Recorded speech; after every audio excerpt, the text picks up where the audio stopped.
Hi friends.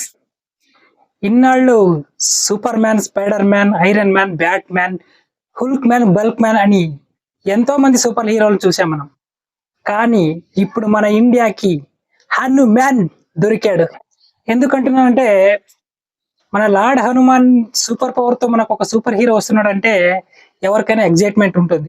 ఆ super powers తో చేసే కొన్ని విన్యాసాల్ని, కొన్ని యుద్ధాల్ని, వీటిని చూస్తా ఉంటే నిజంగా హనుమానే వచ్చి చేస్తున్నాడేమో అనిపిస్తుంది. ఈ డీసీ సూపర్ హీరోలు, మార్వెల్ సూపర్ హీరోలు అందరూ వెళ్ళి పక్కకి ఆడుకుంటామా? ఎందుకంటే మన ఇండియాలో వస్తున్నాడు మన హనుమాన్. జై హనుమాన్. ఓకే ఫ్రెండ్స్, ఇప్పుడే మన ప్రశాంత్ వర్మ గారు డైరెక్ట్ చేసిన హనుమాన్ సినిమా చూశాను. సినిమా నాకు ఎలా అనిపించిందంటే సినిమా నిజంగా బాగుంది, చాలా చాలా బాగుంది. చాలా ఏళ్ల తర్వాత ఒక సూపర్ హీరో ఫిలిం ని బిగ్ స్క్రీన్ లో చూస్తా ఉంటే ఆ స్పెక్టాకుల్ అని చెప్పాలంటే ఒక విజువల్ వండర్ స్పెక్టాకులే కాదు, క్లైమాక్స్ లో ఒక డిమోషన్ టచ్ కూడా ఇచ్చారు మన లార్డ్ హనుమాన్ ది. అంటే నిజంగా ఇప్పుడు ప్రీమియర్స్ చూశాను, నిజంగా నేను అస్సలు ఎక్స్పెక్ట్ చేయలేదు అనమాట సినిమా ఇలా ఉంటుంది, ఇంత బాగుంటుందని. నేనైతే జస్ట్ క్యాజువల్ గా తీసింటారేమో, చూద్దాం ఎలా ఉంటుంది. ట్రైలర్ అయితే బాగుంది. ఆ ట్రైలర్ మీద ఎక్స్పెక్టేషన్ తో సినిమా వెళ్ళాను, కానీ సినిమాలో చాలా చాలా సర్ప్రైజెస్ ఉన్నాయి. అంటే నేను ఎక్స్పెక్ట్ చేసిన దానికంటే సినిమా చాలా బాగుంది. ఈ మధ్య మన ఇండియన్ సినిమాల్లో ఈ మధ్య సూపర్ హీరో జనరల్ రావట్లేదు, చాలా ఏళ్ల నుంచి రావట్లేదు. ఎప్పుడో అప్పుడు శక్తి మ్యాన్ వచ్చింది, మళ్ళీ క్రిష్ వచ్చింది, ఇలా వచ్చాయి. కానీ ఇప్పుడు హనుమాన్ అనే ఒక మన హనుమంతుడి సూపర్ పవర్స్ తో వచ్చిన హనుమాన్ ఎక్స్పెషల్లీ చిన్న పిల్లలకైతే చాలా చాలా చాలా బాగా నచ్చుతుంది. ఫ్యామిలీ ఆడియన్స్ అయితే వాళ్ళ పిల్లలతో వెళ్తే మాత్రం ఫస్ట్ హాఫ్ మాత్రం ఫుల్ ఎంజాయ్మెంట్, ఫుల్ నవ్వులు. ఫస్ట్ హాఫ్ కామెడీ సీన్స్ చాలా చోట్ల వర్కౌట్ అయ్యాయి. సినిమా చాలా చోట్ల కొన్ని కామెడీ సీన్స్, కొన్ని ఎమోషన్ స్టఫ్, అలాగే కొన్ని గూస్ బన్ స్టఫ్, అలాగే క్లైమాక్స్ లో ఒక డివోషన్ టచ్ కూడా సినిమా క్లైమాక్స్ లో మనకి ఇస్తారు ప్రశాంత్ వర్మ గారు. సినిమా థియేటర్ నుంచి వచ్చేటప్పుడు అయితే అందరు జై హనుమాన్ అనే అనుకుంటూ వస్తారు. గుండెలా అయితే దడదడలాడుతుంది. క్లైమాక్స్ షాట్ అయితే ఏదైతే ఉందో అదైతే ఫెంటాస్టిక్ అని చెప్పాలి. సినిమా స్టోరీ అంటే ఏం లేదు, మామూలు ప్రతి సూపర్ హీరో సినిమాలో ఉన్న ప్రతి ఆ టైప్ ఆఫ్ స్టోరీని అనమాట ఇది.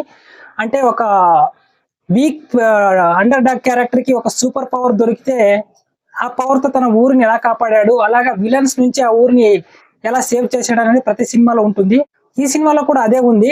కానీ ప్రశాంత్ వర్మ గారు అంజనాద్రి అనే ఒక ఊరిని క్రియేట్ చేసి మనకి కొంచెం రిలేటబుల్ గా, మనకు కొంచెం దగ్గరగా ఉండేలా ఈ సినిమాని తీశారు. అందువల్ల మనం ఈ సినిమా కనెక్ట్ అవుతాం అనమాట. ఇంకా సినిమాలో మెయిన్ నాకు హైలైట్స్ అనిపించింది ఏమంటే ఒకటి కామెడీ. చాలా చాలా సీన్స్ లో చాలా మంది కమెడియన్స్ ఉంటారన్నమాట. రాకేష్ మాస్టర్ గాని, మన గెటప్ శ్రీను గాని, ఇంకా మన సత్య గాని, ఇలా వెన్నెల కిషోర్ గాని, ఇలా చాలా మంది కామెడీ యాక్టర్స్ ఉంటారు. వాళ్ళ కామెడీ చాలా అంటే చాలా బాగా వర్కౌట్ అయ్యింది. అలాగే కొన్ని సూపర్ హీరో ఎలిమెంట్స్ అనమాట, కొన్ని అన్ఎక్స్పెక్టెడ్ గూస్ బంప్స్ వచ్చే సీన్స్ ఉంటాయన్నమాట. అవి కూడా చాలా చాలా బాగున్నాయి. అలాగే సినిమాలో మ్యూజిక్ లాస్ట్ 20-30 మినిట్స్ లో వచ్చే ఆ సాంగ్ కానీ, ఆ మ్యూజిక్ కానీ సినిమాకి చాలా చాలా హైలైట్ అని చెప్పాలి. గూస్ బంప్స్ వస్తుంది ఆ సాంగ్స్ అయితే. అలాగే ప్రశాంత్ వర్మ గారి డైరెక్షన్స్, ఆ విజువల్ వండర్, నిజంగా బిగ్ స్క్రీన్ లో చూస్తుంటే ఇంత తక్కువ బడ్జెట్ లో ఇలా కూడా సినిమా తీయచ్చా అని ప్రశాంత్ వారు ప్రూవ్ చేసి చూపించారు. అంటే మనం ఆది పురుష్ ఈ సినిమాని కంపేర్ చేయలేము. అంటే ఆది పురుష్ లో కంపేర్ చేయకూడదు, అది ఒక రేంజ్ బడ్జెట్ పెట్టి ఇలా తీశారు. మన ప్రశాంత్ వర్మ ఇంత బడ్జెట్ పెట్టి ఇంత గ్రాండ్ గా ఎలా తీశారు. నాకైతే చాలా చాలా కొన్ని షార్ట్స్ చూస్తుంటే మన అబ్బాయి ఎలా తీశారా ఇంత బడ్జెట్ లో ఈ షార్ట్ అనిపిస్తుంది. ఇంకా సినిమాలో చాలా క్యారెక్టర్స్ ఉంటాయి. మన సముద్రకని క్యారెక్టర్ కూడా చాలా చాలా సర్ప్రైజింగ్ క్యారెక్టర్ ఉంటుంది. అలాగే మన వరలక్ష్మి శరత్ కుమార్ గారు తేజ సజ్జకి సిస్టర్ గా చేశారు. ఆమె క్యారెక్టర్ కూడా చాలా చాలా బాగుంది. కానీ ఎక్స్పెక్ట్ చేయలేదు ఆమె క్యారెక్టర్ అలా ఎండ్ అవుతుందని. ఇంకా అమృత గారు ఉంది, ఆమె ఓకే. నాకు కొన్ని చోట్ల అనవసరంగా పెట్టారేమో అనిపించింది కొన్నిసార్లు. ఒక సాంగ్ వస్తుంది, అది ఉండకుంటే బాగుండదు. ఈ సినిమా ఇది లవ్ స్టోరీ సినిమా కాదు, కానీ ఓకే, ఆమె కూడా చాలా బాగా చేసింది. ఇంకా విలన్ క్యారెక్టర్ చేసిన తను కూడా చాలా బాగా చేశాడు. కానీ విలన్ క్యారెక్టర్ ఇంకొంచెం ముందుగానే తీసుకుని వచ్చుంటే బాగుండేది. అంటే సినిమా ఇంటర్వెల్ లో వస్తాడనమాట అంజనాద్రికి విలన్. కొంచెం లేట్ అయిందేమో, ఫస్ట్ హాఫ్ ఊరికే జస్ట్ ఇది కామెడీ చేసుకుంటే పోతా ఉన్నారు. ఇంకొంచెం ముందుగానే విలన్ ని ఇంట్రొడ్యూస్ చేసి, అంటే విలన్ ని స్టార్టింగ్ ఇంట్రొడ్యూస్ చేస్తారు, కానీ స్టోరీ కాన్ఫ్లిక్ట్ లో వెళ్ళడానికి కొంచెం టైం తీసుకుంటారు అనమాట. సెకండ్ హాఫ్ లో కూడా కొంచెం 20 మినిట్స్ అలాగే కొంచెం లాగ్ చేశారని నాకు అనిపించింది. అది అది కాకుండా ఇంకొంచెం ముందుగానే హీరోని విలన్ ఇంట్రొడ్యూస్ చేసి హీరోకి విలన్ కి మధ్య కాన్ఫ్లిక్ట్ ఇంకా కొంచెం స్ట్రాంగ్ గా బిల్డ్ చేసింటే సినిమా చాలా చాలా ఇంకా చాలా బాగుండేది. కానీ అది పెద్ద మైనస్ మనకు అనిపించదు. సినిమా చూసేటప్పుడు అయితే మనకు పెద్దగా బోరింగ్ అయితే ఉండదు. గూస్ బంప్స్ స్టఫ్ చాలా బాగుంటాయి. యాక్షన్ సీక్వెన్స్ ఎస్పెషల్లీ కొన్ని యాక్షన్ సీక్వెన్స్ కూడా చాలా అంటే చాలా బాగుంటాయి. నిజంగా ప్రశాంత్ వర్మ గారిని తప్పకుండా అప్రిషియేట్ చేయాలి. ఈ బడ్జెట్ లో ఇంత క్వాలిటీగా సినిమా తీశారంటే హ్యాట్స్ ఆఫ్ ప్రశాంత్ సార్. అలాగే మెయిన్ ఈ సినిమాకి ఇంకో ప్లస్ పాయింట్ ఎవరంటే తేజ సజ్జా. నిజంగా తేజ సజ్జా జాంబిరెడ్డి సినిమాతో తీసిన తర్వాత ఈ సినిమాకి హనుమాన్ సినిమాకి తేజ సజ్జా హీరో అన్నప్పుడు నాకు కొంచెం డౌట్ వచ్చింది.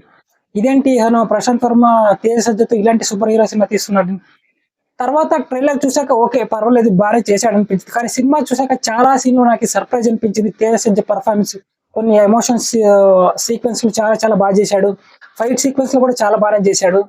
తేజ సజ్జ కూడా ఈ సినిమాకి ఓకే పర్లేదు పర్ఫెక్ట్ యాప్ అనిపించింది. వేరే వీళ్ళ పెడితే ఎలా ఉండో నాకు తెలియదు కానీ ఈ సినిమాకి అయితే తేజ సజ్జ నిజంగా వర్కౌట్ అయ్యింది అని నాకైతే అనిపించింది. తను కూడా క్లైమాక్స్ సీన్ లో చాలా అంటే చాలా బాగా చేశాడు. చాలా కష్టపడ్డాడని నాకు తెలుస్తుంది సినిమాకి తను.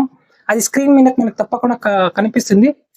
అందుకే తేజ సజ్జకి కూడా హ్యాట్స్ ఆఫ్ చెప్పాలి. అంటే ఈ సినిమా మైనస్ లో లేవంటే మైనస్ లో కొన్ని ఉన్నాయి. అంటే ఫస్ట్ హాఫ్ లో కామెడీ బాగుంటుంది కానీ కొంచెం అదే కామెడీ ఎక్కువ అయింది అనిపిస్తుంది పోను. అది కొంచెం తక్కువ చేసి విలన్ ఇంకొంచెం స్టోరీలకు ఇంకొంచెం ముందుగానే తీసుకొచ్చుంటే ఇంకొంచెం సినిమా ఇంకా కొంచెం ఇంట్రెస్ట్ గా ఉండేది. ఎందుకంటే సెకండ్ హాఫ్ కొంచెం టైం తీసుకున్నారన్నమాట. కాన్ఫ్లిక్ట్ లోకి వెళ్ళి కొంచెం ఎమోషనల్ టచ్, కొంచెం సిస్టర్ సెంటిమెంట్ ఎక్కువ కొంచెం చూపించారు. అది కూడా బాగుంది. నేనైతే అది ఎక్స్పెక్ట్ చేయలేదు. అవి తప్పితే పెద్దగా నాకు మైనస్ అని అనిపించదు. మ్యూజిక్ ఓకే అంటే బ్యాక్గ్రౌండ్ మ్యూజిక్ కొంచెం బాగుంటే చాలా బాగుండేది. అంటే సాంగ్స్ బాగున్నాయి. సాంగ్స్ చాలా చోట్ల చాలా బాగున్నాయి. క్లైమాక్స్ లో వచ్చే సాంగ్ అయితే ఇంకా బాగుంది.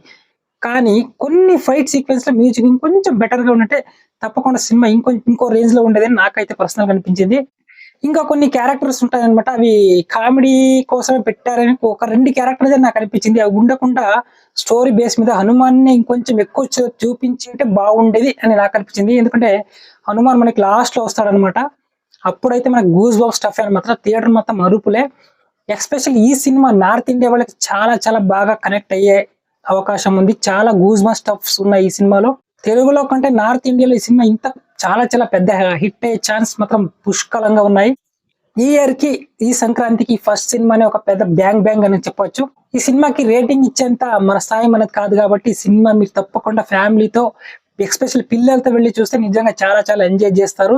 మీరు కూడా వెళ్ళి చూడండి. అలాగే మన ఛానల్కి ఎవరికైనా కొత్తగా వచ్చింటే ప్లీజ్ సబ్స్క్రైబ్ చేసుకోండి. ఇలాంటి రివ్యూస్ కోసం మన ఛానల్ ని ఫాలో అవుతుండే. అలాగే ఈ వీడియో నచ్చితే ప్లీజ్ తప్పకుండా లైక్ చేసుకోండి. మీరు ఈ సినిమా చూసొచ్చాక మీకు సినిమాకి ఎలా అనిపించి సినిమాలో మీకు నచ్చిన ఎలిమెంట్స్ ఏవో తప్పకుండా కమెంట్ చేయండి. Thank you.